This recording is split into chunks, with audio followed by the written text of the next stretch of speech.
मेरठ के Saurabh murder case में police की टीम जांच कर रही है और उधर साहिल की नानी जेल में उससे मिलने के लिए पहुंची और कहा मुस्कान और साहिल दोनों को एक नहीं बल्कि दो नशे हो गए थे। देखिए ये रिपोर्ट।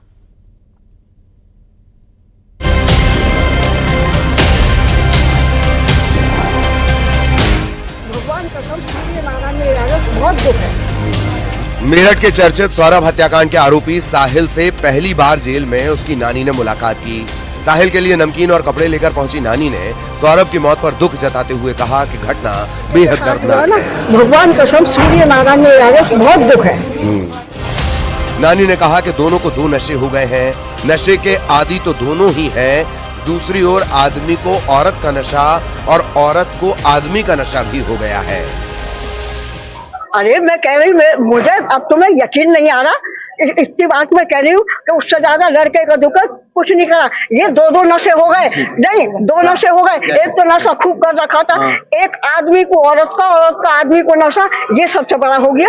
जी हाँ, मैं आपको बता दूं कि पुलिस पूछताछ में जो मुस्कान ने पुलिस के अफसरों को बताया वो काफी चौंकाने वाला है। मुस्कान ने कहा कि सन 2021 में सौरभ के साथ उसका तलाक का मुकदमा शुरू हो गया था। उसके बावजूद सौरभ अपने खास दोस्त पंकज और उसकी माता यानी मुस्कान की जो माता उसके साथ मिलकर मुस्कान की रेकी करा रहा था। उसके घर पर लगातार कौन आ रहा है कौन जा रहा है, इस बात से चिढ़ने के बाद वो सौरभ से काफी खफा थी, काफी नाराज चल रही थी। और नवंबर 2024 में उसने सौरभ को निपटाने का पूरा प्लान साहिल के साथ तैयार कर लिया था, जिसके लिए ड्रम, दवाइयां सब कुछ तैयार कर ली थी। घटना से कुछ घंटे पहले सौरभ का जो खास दोस्त है वो सौरभ के साथ उसके घर पर गया खाना देने के बाद लिए, और खाना देने के बाद सौरभ और मुस्कान की काफी हाथापाई हुई, लड़ाई हुई, झगड़ा हुआ। साहिल की नानी ने नियम के मुताबिक मुलाकात की पर्ची लगाई थी। जेल मैनुअल के तहत परिजनों को मिलने की अनुमति होती है और नानी भी इसी श्रेणी में आती है, इसीलिए उन्हें मिलने दिया गया। साहिल को जेल के भीतर अभी तक किसी काम में नहीं लगाया गया है। 10 दिन पूरे होने के बाद ही उसे जेल के किसी काम में शामिल किया जाएगा।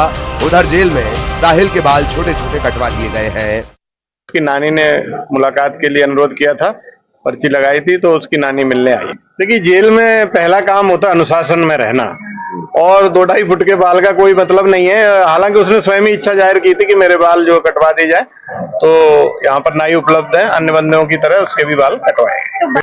मेरठ में सौरभ के परिवार पर दुखों का पहाड़ टूट पड़ा है। कातिल मुस्कान और उसके बॉयफ्रेंड साहिल की रातें जेल के भीतर अब तन्हाई में कट रही हैं।